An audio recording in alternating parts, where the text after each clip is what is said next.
Class 11th student, chapter 5 law of motion. इसमें first topic आता है फोर्स। तो क्लास 9th में फोर्स से रिलेटेड चीज़ें जान रहे होंगे, नहीं जान रहे हैं तो आज आप जान जाएंगे। फोर्स में be defined as an agency, a push or pull which change or tends to change the state of rest or of uniform motion or the direction of motion of a body. Force या तो आप पुल या push से define कर सकते हैं। ये क्या कर सकता है? स्टेट ऑफ रेस्ट, कोई बॉडी रेस्ट में है तो उसे रेस्ट मोशन में कर सकता है, और कोई मोशन में है तो रेस्ट में ला सकता है, और कोई बॉडी मोशन में है तो उसके डायरेक्शन को भी चेंज कर सकता है। तो ये इसके द्वारा संभव हुआ, फोर्स के द्वारा। Effect produce by a force applied on an object can produce 3 type of changes. First is force can change speed of an object. बिल्कुल, अगर देखो इसको समझा दें, force can change speed of an object. कोई object अगर speed में जा रहा है, ठीक है, तो अगर आप जैसे कार चला रहे हैं तो आप ब्रेक अप्लाई करते हैं तो एक फोर्स जनरेट होता है। वो फोर्स जनरेट होता है तो उस फोर्स को कहते हैं रिटार्डेशन। अगर स्पीड में जा रही गाड़ी एक्सीलरेशन कर रहे हो, ठीक है, लेकिन अगर आप उसकी स्पीड को चेंज करना चाहते हो, अगर आप स्पीड बढ़ाना चाहते हैं तो एक्सीलरेट करेंगे। अगर रोकना चाहते हैं तो फिर क्या करेंगे? ब्रेक लगाएंगे, ब्रेक यूज करेंगे, तो उसकी स्पीड चेंज हो जाएगी। अगर कोई बच्चा मान लेते हैं दौड़ रहा है और उसे आपको पकड़ना है, ये समझ के पकड़ना है कि वो आगे जाके गिर ना जाए, तो आप उसको क्या करते हैं, जा कर के उसको बाई फोर्स पकड़ लेते हैं, तो उसकी स्पीड आप क्या कर देते हैं, चेंज कर देते हैं। Force can change the direction और मोशन ऑफ एन ऑब्जेक्ट। ये भी है कि फोर्स जो है मोशन की डायरेक्शन को चेंज कर सकता है। Force can change the shape of an object. देखो, एक हथौड़ा लो और कोई स्टोन लो ऐसा जो टूट सके, आप उस पर को पीट दोगे तो उसका शेप क्या हो जाएगा, चेंज हो जाएगा। मतलब आप क्या कर दिए, उसकी डायमेंशन चेंज कर दिए। किसकी हेल्प से? फोर्स की हेल्प से। तो ये पहला टॉपिक आ गया। दूसरा आता है इसी में एरिस्टोटले फैलेसी। इन्होंने कुछ ऑब्जर्वेशन के हिसाब से जो लॉ दिए उस पर डिस्कस करते हैं।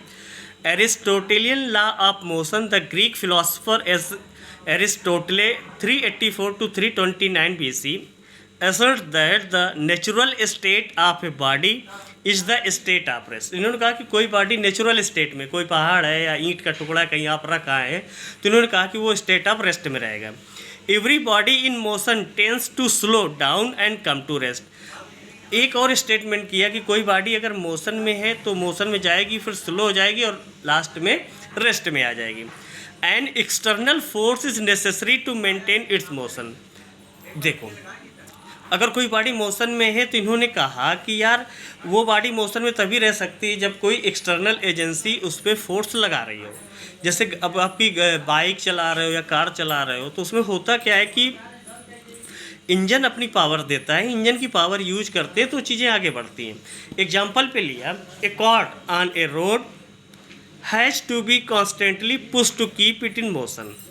ए single push will not take it far. From such observation, Aristotle calculated the following law: an external force is necessary to keep a body moving with uniform velocity. However, Aristotle's view were proved wrong by Galileo 1564 to 1642, about 2000 years later on। इन्होंने कुछ अपने observation दिए तो दूसरे के observation को कुछ गलत ठहराया। आगे चलते हैं। It was observe that external forces were necessary to counter the opposing the force of friction to keep bodies in uniform motion. इन्होंने ऑब्जर्व किया कि जो एक्सटर्नल फोर्स है, एक्सटर्नल फोर्स जो बाहर से आप फोर्स लग रहा है, necessary counter the opposing the force of friction. वो क्या देखो, यहाँ एक टर्म और आ गया फोर्स ऑफ फ्रिक्शन का, इसको भी दिमाग में डाल लो। जो फोर्स ऑफ फ्रिक्शन है, अगर कोई भी बॉडी अगर किसी सरफेस में मूव कर रही तो वहाँ फ्रिक्शन होगा, फ्रिक्शन ख़त्म नहीं कर सकते। फ्रिक्शन को कम या ज़्यादा किया जा सकता है। फ्रिक्शन ख़त्म कर दोगे तो मोशन रुक जाएगा। बहुत ध्यान से समझ लो, फ्रिक्शन ख़त्म कर दोगे तो मोशन रुक जाएगा। इसको हम आगे और अच्छे से एक्सप्लेन करेंगे।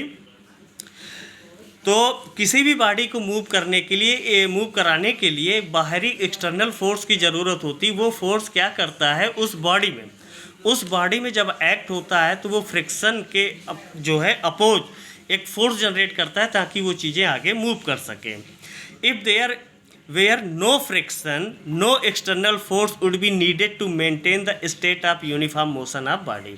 अगर फ्रिक्शन नहीं है तो हमें बाहर से एक्सटर्नल फोर्स की ज़रूरत नहीं है किसी भी बॉडी को मोशन में रखने के लिए। तो ये था गैलीलियो साहब का ऑब्जर्वेशन। फिर आगे आता है द लॉ ऑफ इनर्शिया, तो उसके लिए दूसरा वीडियो।